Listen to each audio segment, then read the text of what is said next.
Indian soldier ने कैसे अपने 18 शहीद हुए जवानों के बदले लेने के लिए पाकिस्तान के सरजमीन में घुसकर उनके द्वारा पोषित 40 टेररिस्ट को मौत की नींद सुलाकर सुरक्षित इंडिया वापस आए हमारे सोल्जर। इस हमले को पूरी दुनिया यूरी सर्जिकल स्ट्राइक के नाम से जानते हैं। कैसे इस ऑपरेशंस को अंजाम तक पहुंचाए, आज हम इन्हीं सब को डिटेल में चर्चा करेंगे। सर्जिकल स्ट्राइक्स कल उन लॉन्च पैड्स के ऊपर किए हैं। जब हमारे सेना के बहादुर जवानों ने सर्जिकल स्ट्राइक किया,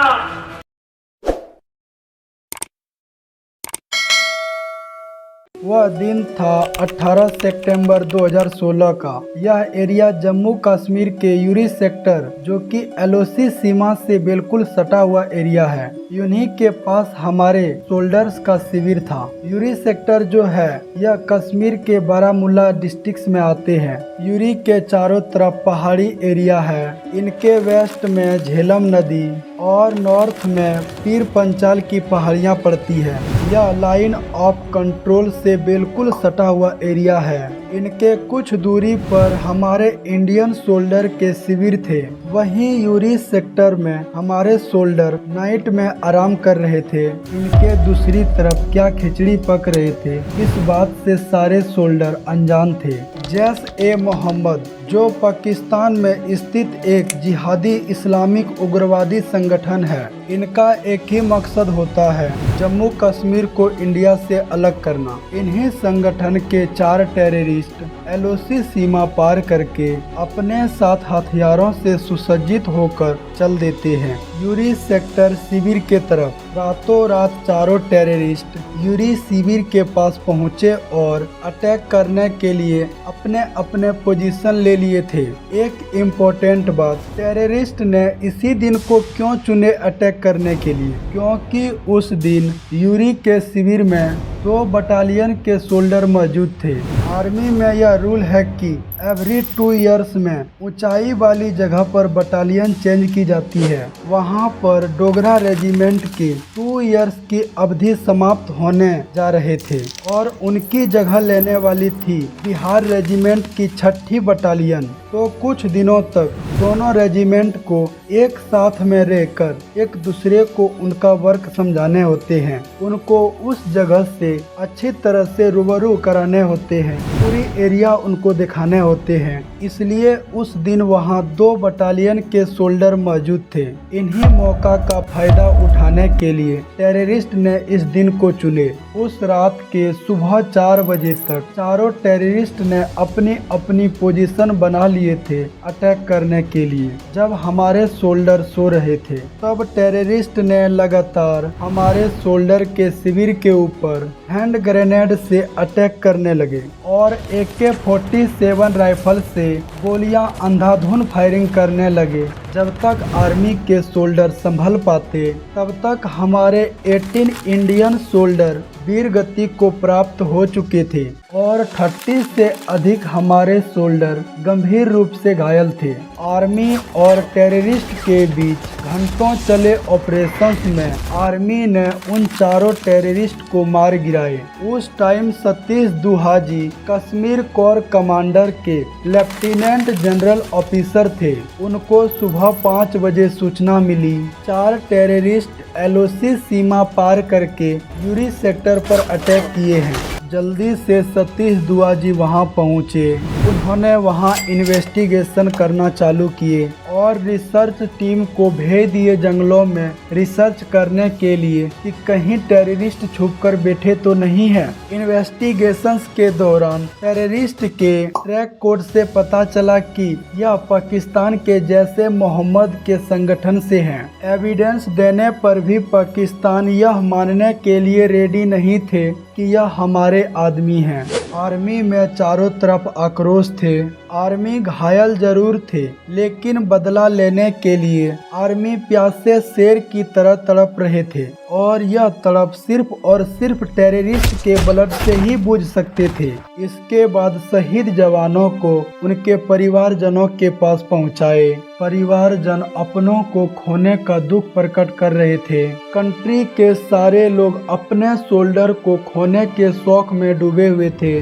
इंडिया के शोल्डर से लेकर इंडिया के लोगों में बदला लेने के भावना उमड़ रहे थे। अब बारी थी पाकिस्तान को मुंह तोड़ जवाब देने की। वहीं सतीश दुहाजी यूरी में हुए अटैक के सिचुएशन को संभाल रहे थे। तभी खबर मिली तत्कालीन डिफेंस मिनिस्टर मनोहर पारेकर जी यूरी में सेना के जवानों से मिलना चाहते हैं, लेकिन यूरी के कंडीशन सही नहीं होने के कारण उनको रोकना पड़ा। फिर सतीश दुहाजी मनोहर पारेकर जी से मिलने आए। दोनों के बीच में काफी देर तक कन्वर्सेशन हुए। इसके बाद मनोहर पारेकर जी ने पूछा अब करना क्या है। तब सतीश दुहाजी आंसर देते हुए कहा हमारे शोल्डर एलओसी सीमा पार करके दुश्मनों से बदला लेना चाहते हैं। मनोहर पारेकर जी इस बात को सुनकर थोड़े घबराए, क्योंकि यह काम रिस्क से भरा हुआ काम था। इसमें एक गलत डिसीजन से सारे शोल्डर्स के जाने जा सकते थे। लेकिन कुछ देर सोचने समझने के बाद मनोहर पारेकर जी मान गए इस काम के लिए। लेकिन सतीश दुहाजी के सामने दो शर्तें रखे। फर्स्ट ये कि इस ऑपरेशन से किसी आम आदमी को नुकसान नहीं पहुंचनी चाहिए, और सेकेंड ये कि इस ऑपरेशन में हमारे एक भी शोल्डर को नहीं खोना है। तब सतीश दुहाजी जवाब देते हुए कहा ये वॉर है, इसमें कुछ भी हो सकता है। फिर सतीश दुहाजी ने कहा हम फर्स्ट शर्त की गारंटी दे सकते हैं। तब मनोहर पारेकर जी ने मराठी में कहा ये बरोबर है। इसके बाद सतीश दुहाजी को ऑपरेशंस करने की अनुमति दिए। फिर ऑपरेशंस की तैयारी को स्टार्ट किए। सतीश दुहाजी इस ऑपरेशंस के लिए 25 और 150 कमांडो की दो टीमों को रेडी किए। इसमें से 150 सोल्जर्स को एलओसी सीमा के इस पार रखे वेकअप करने के लिए, ताकि जो सोल्जर एलओसी सीमा के उस पार गए हैं जरूरत पड़ने पर उनकी मदद के लिए ये लोग जा सके। और 25 स्पेशल कमांडो को इस ऑपरेशंस को अंजाम देने के लिए रेडी किए। सतीश दुहाजी इस ऑपरेशंस को कोई नाम नहीं दिए थे और ना ही कहीं इस ऑपरेशंस का जिक्र करते थे। इस ऑपरेशंस को अंजाम देने के लिए ना ही किसी तरह के मैप या ग्राफ का इस्तेमाल किए थे। जो भी सोल्डर थे उनको मैपिंग करके समझाते थे और तुरंत उसे मिटा देते थे, ताकि इस ऑपरेशंस के भनक तक किसी को ना लगे। इसमें जो 25 स्पेशल सोल्डर थे जो इस ऑपरेशंस को अंजाम देते, सतीश दुहाजी ने इन सोल्डर्स को दो हिस्सों में डिवाइड किए। इस ऑपरेशंस को मेजर एक्स और मेजर जेड लीड कर रहे थे, और वही रिसर्च टीम ने पहले ही एलओसी सीमा के पार 3 आतंकियों के शिविरों की पहचान कर रखे थे। अब इंडियन सोल्डर पूरी तरह से अटैक करने के लिए रेडी थे और टारगेट भी सामने थे। लेकिन कुछ अड़चने सामने आ रहे थे। अड़चने ये थी कि उस दिनों में संयुक्त राष्ट्र महासभा की बैठक चल रही थी। सतीश दुहाजी इसमें बाधा पहुंचाने नहीं चाहते थे। 22 सितंबर को पाकिस्तान के पीएम नवाज शरीफ का भाषण हुआ और 25 सितंबर को